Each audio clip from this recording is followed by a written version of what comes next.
Parler du désir sexuel est souvent entouré de malaise, de silence ou de culpabilité, surtout dans les milieux spirituels. Pourtant, ignorer ce sujet ne le rend ni plus faible ni plus sain. Au contraire, ce qui n'est pas compris finit souvent par nous dominer. Pour avancer avec clarté, il est essentiel de revenir à une vérité fondamentale. Le désir sexuel fait partie de la création de Dieu. Dès l'origine, Dieu a créé l'être humain avec un corps, une âme et un esprit.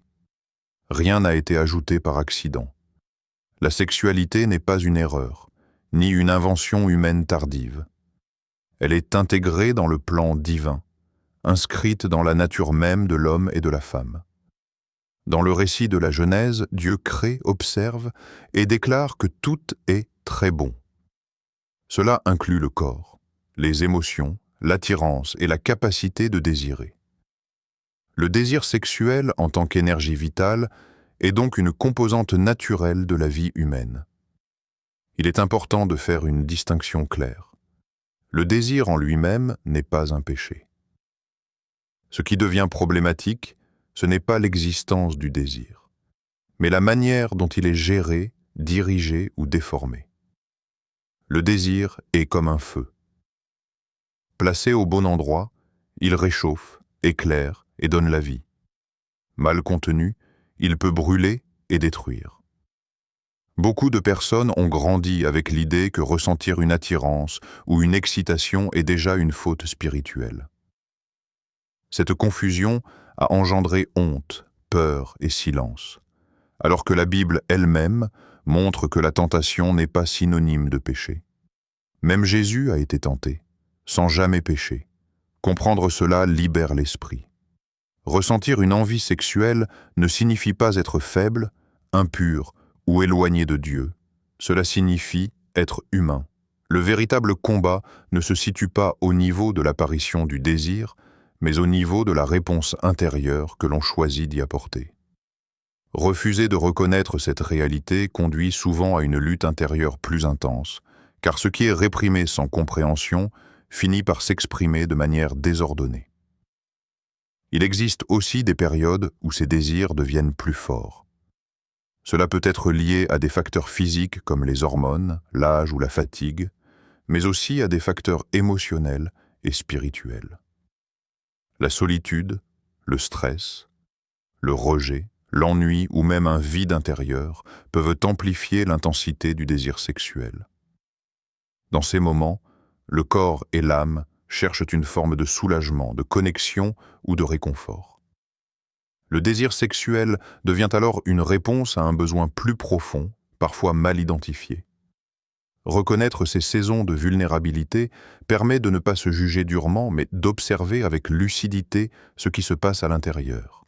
Dieu ne méprise pas ces réalités. Il les connaît, car il est le Créateur. Comprendre le désir sexuel, c'est poser la première pierre d'un chemin vers la maîtrise, la paix intérieure et une relation plus saine avec soi-même et avec Dieu. Si le désir sexuel est naturel, il peut néanmoins devenir pesant, envahissant, voire incontrôlable à certains moments de la vie. Cela ne signifie pas que quelque chose ne va pas spirituellement chez une personne, mais plutôt que plusieurs forces, internes et externes, entrent en interaction. Identifier ces causes est une étape essentielle, car on ne peut pas maîtriser ce que l'on ne comprend pas. La première dimension est physique et hormonale. Le corps humain fonctionne selon des cycles. Les hormones sexuelles, comme la testostérone ou les œstrogènes, fluctuent en fonction de l'âge, du rythme de sommeil, de l'alimentation et même du niveau d'activité physique. Chez certaines personnes, ces hormones peuvent être particulièrement élevées à certaines périodes, provoquant une intensification du désir, parfois soudaine et difficile à ignorer. La fatigue chronique, le manque de sommeil ou une mauvaise hygiène de vie peuvent également diminuer la capacité de contrôle, car le corps affaibli résiste moins aux impulsions. Lorsque l'énergie physique est déséquilibrée, l'esprit a plus de mal à garder une direction claire. À cela s'ajoute l'environnement social et médiatique. Nous vivons dans une société où la sexualité est omniprésente, souvent détachée de toute notion de responsabilité ou de sens. Images suggestives, publicités, réseaux sociaux, films, musique, tout est conçu pour capter l'attention et stimuler les instincts. Le cerveau humain n'a pas été créé pour absorber en continu ce type de stimulation sans conséquence.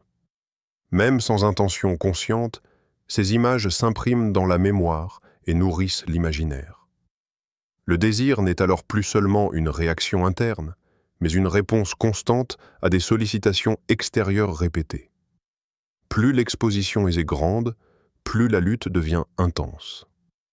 Un autre facteur majeur, souvent sous-estimé, est l'état émotionnel intérieur. Le désir sexuel devient difficile à gérer lorsqu'il se transforme en refuge émotionnel. Le stress accumulé, la pression quotidienne, les échecs personnels ou professionnels créent une tension intérieure. Le corps cherche naturellement un moyen de relâcher cette pression, et la sexualité devient l'une des issues les plus accessibles. De la même manière, la solitude, qu'elle soit physique ou émotionnelle, amplifie le désir. Le manque de connexion réelle avec les autres peut pousser l'âme à chercher une compensation rapide, même si elle est temporaire. L'insatisfaction émotionnelle joue également un rôle central. Lorsqu'une personne ne se sent pas valorisée, aimée ou comprise, le désir sexuel peut devenir un moyen de se sentir vivant, désiré ou puissant, ne serait-ce que pour un instant. Dans ces cas-là, le problème n'est pas le désir lui-même, mais ce qu'il tente inconsciemment de combler. Plus le vide intérieur est profond, plus l'envie devient insistante. Le désir cesse alors d'être une simple attraction naturelle et se transforme en mécanisme de compensation. Enfin, il faut reconnaître que ces différents facteurs ne fonctionnent jamais isolément. Un corps fatigué, exposé en permanence à des stimulations sexuelles, combiné à un cœur stressé ou solitaire, crée un terrain propice à une lutte intense. Comprendre cette combinaison permet de sortir d'une vision culpabilisante et d'entrer dans une lecture plus honnête et plus stratégique de ce combat intérieur. Lorsque la sexualité se vit en dehors du cadre voulu par Dieu, les premières conséquences ne sont pas toujours visibles à l'extérieur. Elles se manifestent d'abord à l'intérieur, dans les pensées, dans le cœur et dans la relation intime avec soi-même. Ce ne sont pas des punitions immédiates envoyées du ciel, mais des répercussions naturelles d'un désalignement intérieur. L'âme ressent ce décalage avant même que la conscience puisse l'expliquer. La culpabilité est souvent la première à apparaître. Elle ne surgit pas seulement parce qu'une règle a été transgressée, mais parce que l'esprit sait, au fond, qu'il s'est éloigné de ce qui est juste pour lui. Cette culpabilité peut être silencieuse, diffuse, parfois déguisée en fatigue ou en irritabilité. Elle devient plus lourde lorsque l'acte est répété. À mesure que le comportement s'installe, la culpabilité peut se transformer en honte. Là où la culpabilité dit « j'ai fait quelque chose de mal », la honte murmure « quelque chose ne va pas en moi ». Cette honte pousse à se cacher, à éviter le regard de Dieu, à éviter même le regard des autres. Avec le temps, cette dynamique affecte profondément la paix intérieure. Le cœur devient agité, l'esprit divisé. Il y a un combat constant entre ce que l'on sait être juste et ce que l'on continue à faire. Cette tension intérieure use l'âme. La prière devient plus difficile, non parce que Dieu s'est éloigné, mais parce que l'homme se sent indigne de s'approcher. Une distance subtile s'installe dans la relation avec Dieu. Non pas une rupture brutale, mais un refroidissement progressif, une perte de sensibilité spirituelle. La voix intérieure qui guidait devient plus floue, étouffée par le bruit du compromis répété. Sur le plan émotionnel, une sexualité vécue hors de Dieu peut entraîner une fragmentation intérieure. L'acte, au lieu d'unir, disperse. Il peut y avoir un soulagement momentané, suivi d'un vide plus profond. Cette alternance crée une dépendance émotionnelle. On cherche à répéter l'expérience non par désir authentique, mais pour faire taire le malaise intérieur. Peu à peu, le cœur s'habitue à fonctionner par compensation plutôt que par plénitude. Les relations humaines en subissent également les conséquences. Lorsque la sexualité est détachée de l'engagement, de la vérité et du respect, l'autre peut devenir un moyen plutôt qu'une personne. Cela fragilise la capacité à créer des liens profonds et durables. La méfiance, la peur de l'abandon ou l'incapacité à s'ouvrir pleinement peuvent s'installer. Même dans les relations existantes, une sexualité désordonnée peut générer comparaison, jalousie ou insatisfaction constante, rendant difficile l'appréciation de ce qui est réellement donné. Enfin, l'estime de soi est touchée. Chaque compromis non aligné avec les valeurs profondes laisse une trace. L'image que l'on a de soi s'altère progressivement. On peut continuer à fonctionner, à sourire, à réussir extérieurement tout en se sentant intérieurement diminué. L'âme sait qu'elle est faite pour plus qu'une succession d'actes sans sens. Lorsqu'elle est privée de cette cohérence intérieure, elle perd sa force, sa clarté et sa capacité à se tenir debout avec assurance. Maîtriser ses désirs ne signifie pas les écraser par la force ou les nier, mais apprendre à les replacer sous une autorité plus élevée. Dans la perspective biblique, la transformation ne commence jamais par le comportement extérieur, mais par le cœur. Dieu ne demande pas simplement de résister, il invite à être renouvelé intérieurement. C'est dans cette dynamique que les disciplines spirituelles prennent tout leur sens. La prière est la première clé, non comme un rituel mécanique, mais comme un espace de vérité. Beaucoup prient pour que le désir disparaisse, alors que la prière biblique consiste d'abord à exposer ce désir à Dieu sans masque. Dire clairement « Seigneur, voici ce que je ressens, voici ce qui me tente, voici là où je suis faible. Ouvre un chemin de lumière. » La prière régulière aligne progressivement les pensées avec la volonté de Dieu. Elle crée une pause entre l'impulsion et l'action. Dans cette pause, l'esprit peut intervenir, calmer, rediriger, rappeler la vérité. Associée à la méditation de la parole, la prière devient encore plus puissante.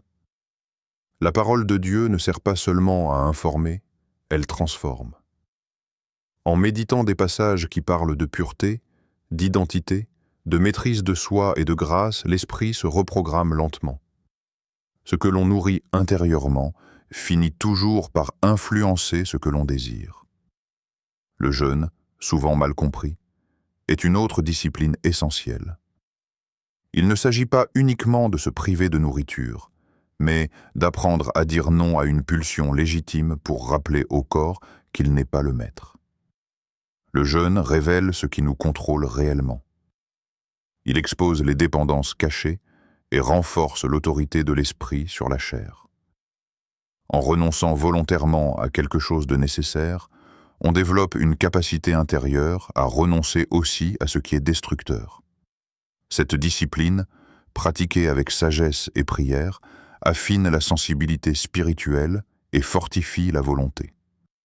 La discipline spirituelle quotidienne joue également un rôle central. La maîtrise des désirs ne se gagne pas dans les moments de crise, mais dans les habitudes invisibles. Des temps réguliers de silence, de lecture biblique, d'examen intérieur et de louange créent un environnement intérieur sain. Là où l'âme est nourrie, le désir cesse d'être tyrannique. Plus la relation avec Dieu devient réelle et vivante, moins les compensations deviennent nécessaires. La discipline n'est pas une prison, mais une structure qui protège. Il est aussi bibliquement sage de ne pas lutter seul. Se confier à un mentor spirituel, un pasteur mature ou un groupe chrétien de confiance brise l'isolement qui est l'un des plus grands alliés de la tentation. La confession saine n'est pas une humiliation, mais une libération. Mettre des mots sur ces luttes réduit leur pouvoir. Être entouré de personnes qui prient, encouragent et rappellent la vérité permet de rester ancré lorsque les émotions vacillent. La responsabilité mutuelle crée un cadre de sécurité où la croissance devient possible. Enfin, une approche souvent négligée est celle de la visualisation spirituelle et de la focalisation sur les bénédictions de Dieu.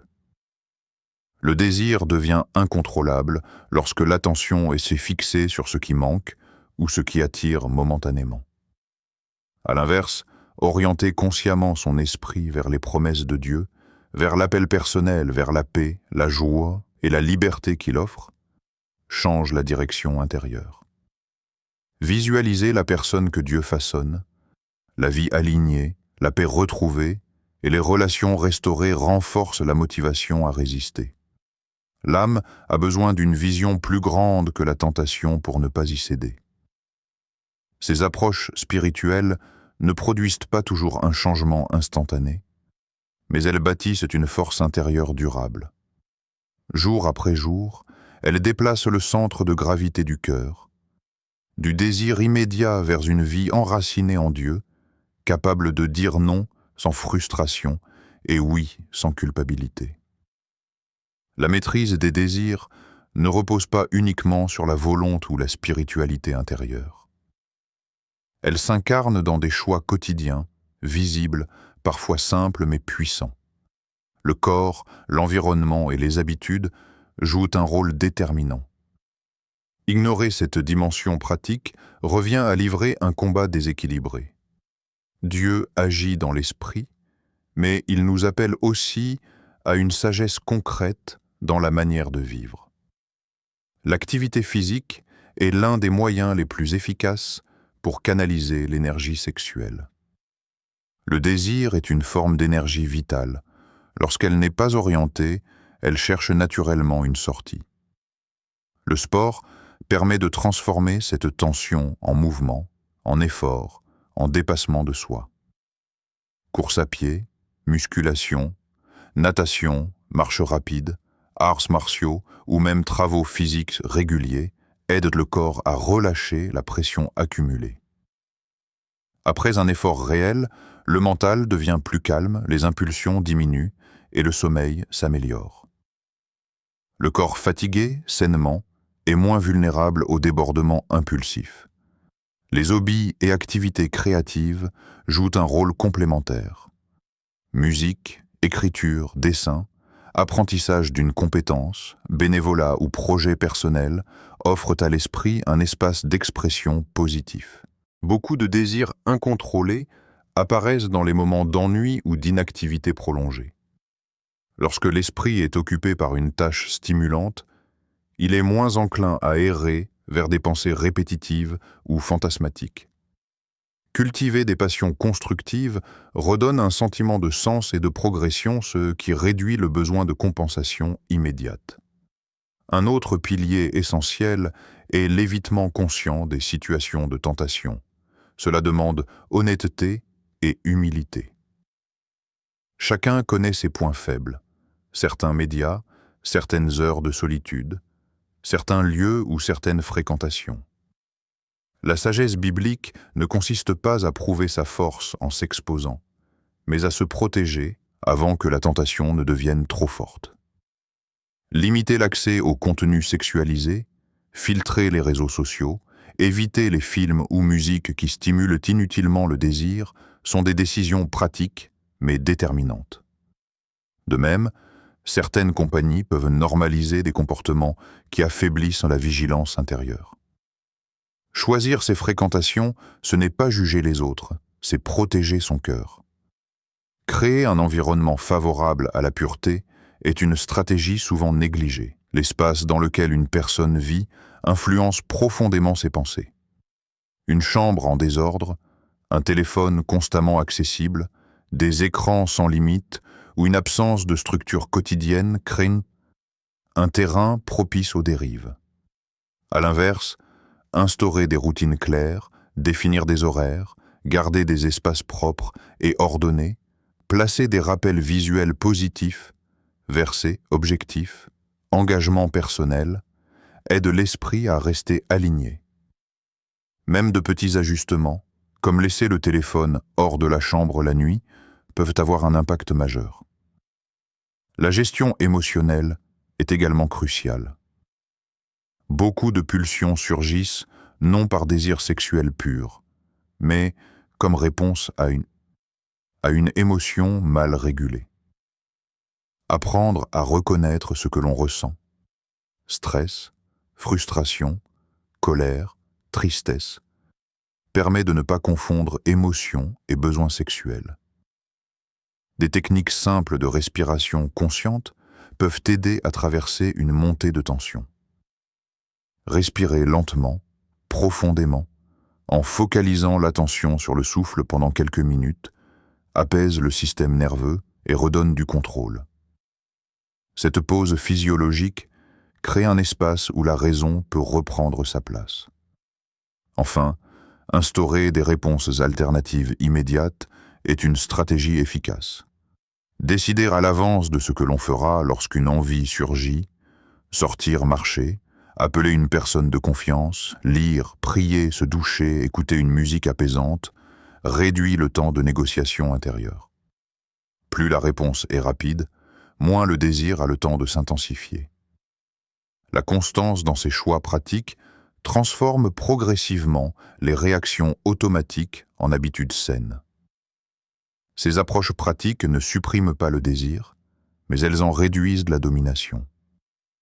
Elles construisent un cadre de vie où la maîtrise devient possible, non par lutte permanente, mais par sagesse quotidienne et décision intentionnelle. La Bible ne présente pas des héros parfaits, mais des hommes et des femmes réels, confrontés à des désirs puissants, à des luttes intérieures et à des choix décisifs. Leurs histoires ne sont pas écrites pour condamner, mais pour instruire et inspirer. Elles montrent que la victoire sur les désirs ne vient pas de l'absence de tentation, mais de la manière dont on y répond avec Dieu. L'exemple de Joseph est souvent cité comme modèle de maîtrise. Jeune, loin de sa famille, privé de repères et exposé à une tentation directe et répétée, Joseph aurait eu toutes les raisons humaines de céder. La femme de Potiphar ne lui proposait pas seulement un acte, mais une échappatoire à sa solitude et à son injustice. Pourtant, Joseph choisit de fuir physiquement. Son réflexe n'est pas la négociation, mais l'éloignement immédiat. Il refuse de séparer son désir de sa relation avec Dieu. Cette fuite lui coûtera temporairement sa réputation et sa liberté, mais elle préservera son intégrité intérieure. Le temps montrera que Dieu honore ce type d'obéissance silencieuse. À l'inverse, la vie de David révèle ce qui se produit lorsque la vigilance s'endort. Roi choisi par Dieu, homme selon son cœur, David ne tombe pas par ignorance, mais par relâchement. Au lieu d'être à sa place, il reste oisif, laisse son regard s'attarder, puis son désir se transformer en action.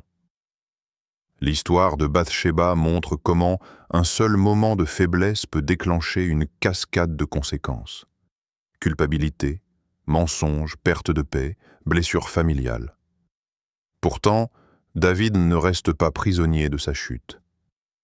Lorsqu'il est confronté à sa faute, il se repent profondément. Son retour vers Dieu est marqué par une brisure sincère, montrant que même après l'échec, la restauration est possible. D'autres figures bibliques témoignent de cette lutte. Samson, doté d'une force surnaturelle, illustre comment une faiblesse non maîtrisée peut neutraliser un appel puissant. Son désir mal orienté l'a progressivement éloigné de sa consécration, jusqu'à le rendre vulnérable. À l'opposé, son cri final vers Dieu rappelle que la grâce reste accessible, même après de graves erreurs. Ces récits rappellent que le don ou l'onction ne remplacent jamais la discipline intérieure. À côté de ces récits anciens, les témoignages modernes résonnent avec la même intensité. De nombreux jeunes chrétiens témoignent aujourd'hui de luttes similaires, amplifiée par l'accès constant aux écrans et par une culture qui banalise tout. Certains racontent des années de combats silencieux, marqués par la honte et l'isolement. D'autres évoquent des moments de rupture intérieure, où ils ont reconnu leur besoin d'aide. Ce qui revient souvent dans ces témoignages, ce n'est pas une victoire instantanée, mais un processus. Une prière honnête, une décision de couper certaines sources de tentation, un accompagnement spirituel, et surtout une redécouverte de leur identité en Christ. Beaucoup témoignent que la victoire a commencé lorsqu'ils ont cessé de lutter seuls. En s'ouvrant à un mentor, en rejoignant un groupe de jeunes ou en instaurant une discipline spirituelle régulière, ils ont vu leur désir perdre progressivement son pouvoir dominateur. La transformation ne s'est pas produite par la peur de pécher, mais par un amour renouvelé pour Dieu et un désir plus grand de vivre en cohérence avec leur foi. Ces exemples, bibliques comme contemporains, montrent que la lutte contre les désirs n'est pas un signe de faiblesse spirituelle, mais souvent la preuve d'un cœur vivant. Là où l'homme reconnaît ses limites et s'appuie sur Dieu, la victoire devient non seulement possible, mais durable. L'attente est l'une des disciplines les plus difficiles à vivre dans une société dominée par l'immédiateté. Pourtant, dans la perspective biblique, attendre n'est jamais une perte de temps. C'est un espace de formation intérieure où Dieu travaille en profondeur. Lorsqu'il s'agit des désirs, l'attente devient un acte de foi concret. Choisir de ne pas prendre ce que l'on peut obtenir maintenant pour recevoir ce que Dieu prépare au bon moment. Attendre la personne ou le temps que Dieu a prévu demande une confiance réelle. Cela signifie croire que Dieu n'oublie pas les besoins légitimes du cœur humain, y compris le besoin d'aimer et d'être aimé. La tentation pousse souvent à penser que si l'on n'agit pas maintenant, on manquera quelque chose d'essentiel. L'attente, au contraire, affirme que Dieu est un Père attentif, capable de donner au moment juste. Dans la Bible, ceux qui ont su attendre ont souvent reçu bien plus que ce qu'ils auraient pu saisir par précipitation. L'attente protège des unions mal alignées, des blessures inutiles et des regrets durables. La pureté n'est pas une privation, mais une préparation. Elle façonne le caractère et clarifie les intentions. Se maîtriser aujourd'hui, c'est honorer la relation future que Dieu destine. La maîtrise de soi est un fruit de l'esprit, non une performance humaine. Elle se développe dans les petites décisions quotidiennes, là où personne ne regarde. Chaque choix de pureté renforce la capacité à aimer de manière saine, libre et respectueuse.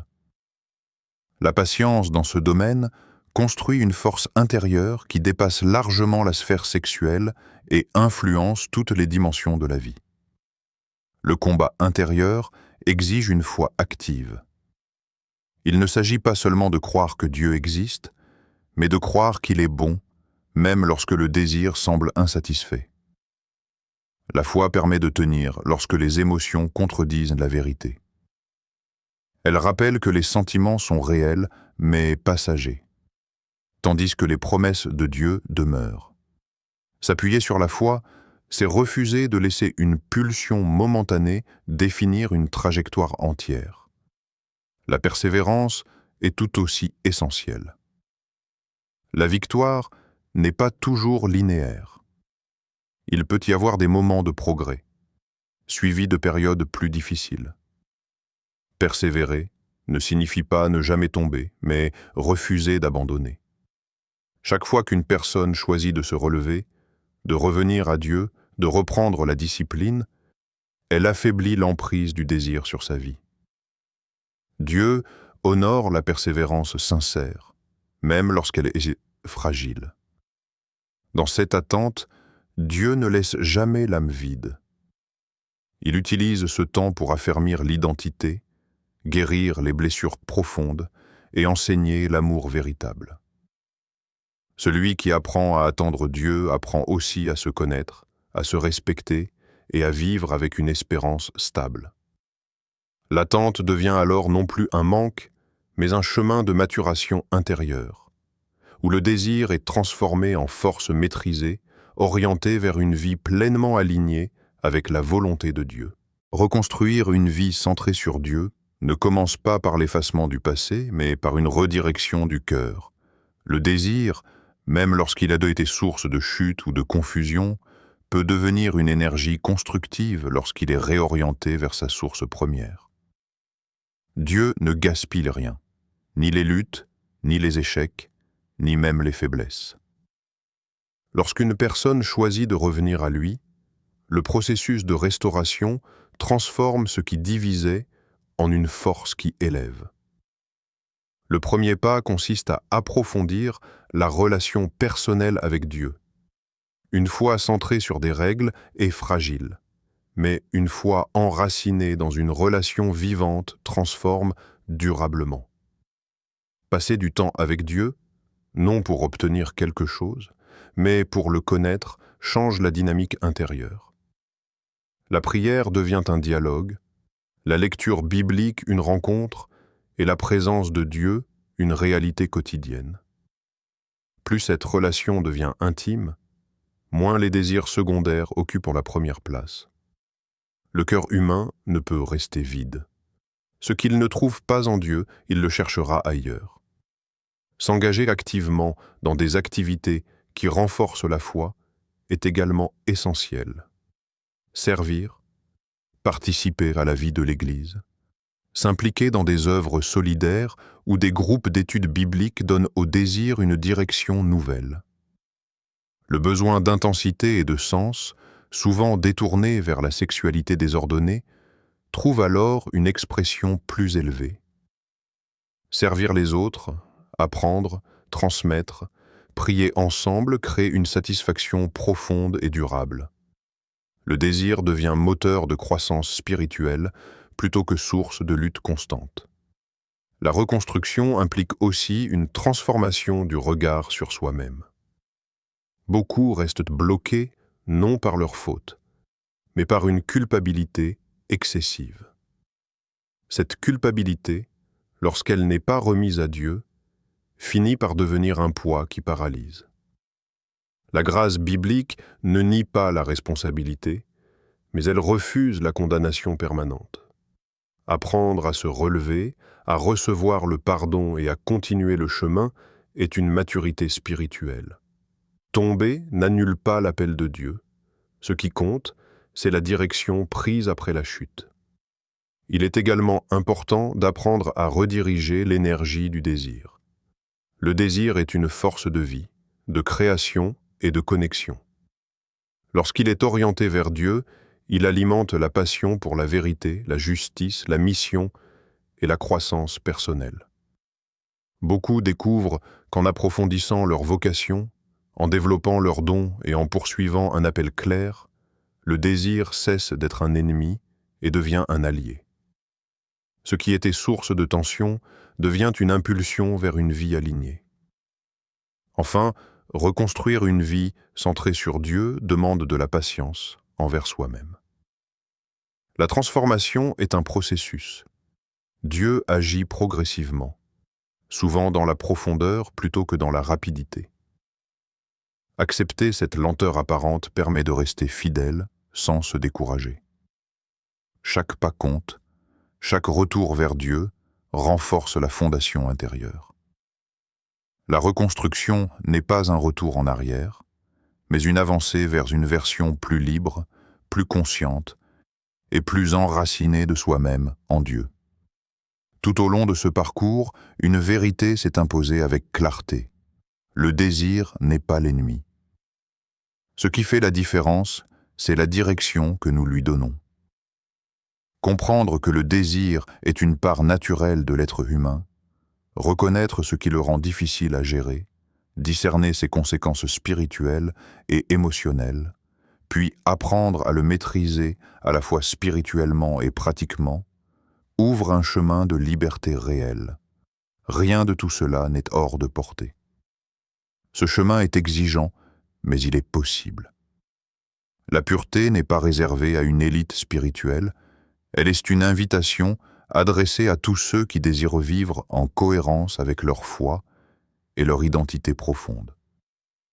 Choisir la maîtrise de soi, ce n'est pas refuser le bonheur, c'est refuser les raccourcis qui mènent à la confusion. C'est préférer une paix durable à un plaisir momentané.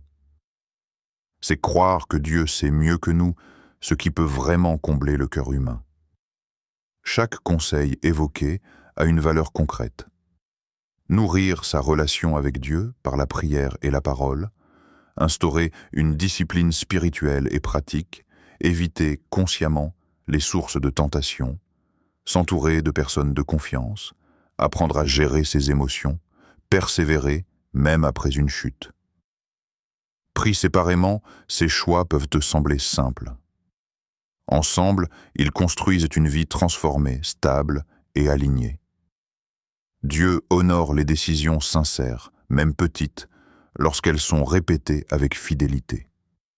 Aujourd'hui, le ciel ne te demande pas d'être parfait, mais d'être honnête. Dieu n'attend pas que tu aies tout réglé pour t'approcher de lui. Il t'appelle maintenant, là où tu es, avec tes luttes, tes questions et tes désirs. La prière n'est pas une récompense pour l'effort, mais un refuge pour ceux qui reconnaissent leurs besoins. Prendre un moment pour prier, pour remettre ses combats à Dieu, pour demander la force de choisir différemment est déjà un acte de victoire.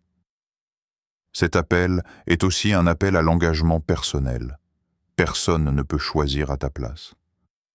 La liberté commence là où une décision est prise.